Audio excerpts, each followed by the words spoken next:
When I graduated from Lewis and Clark College, I had a teaching degree.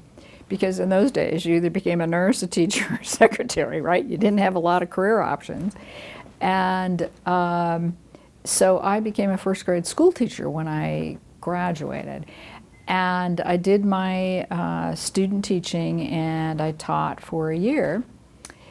And then when I applied for, and I was filling in, the person I student taught for wanted to take a sabbatical, and she wanted to keep her place, right? So she asked me to apply and take her position and then be gone. So, and that worked out. But when I applied the next year for another teaching job, I was pregnant, and they wouldn't hire me because I was pregnant, and they didn't hire pregnant women in those days. So I didn't get that job.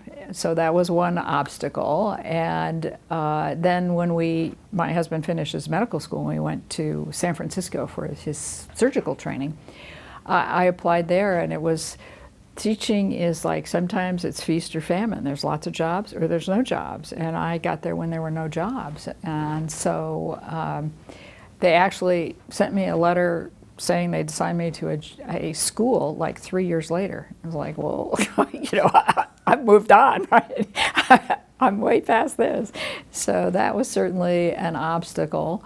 Obstacles as far as politics, I think it's always difficult for women to raise money.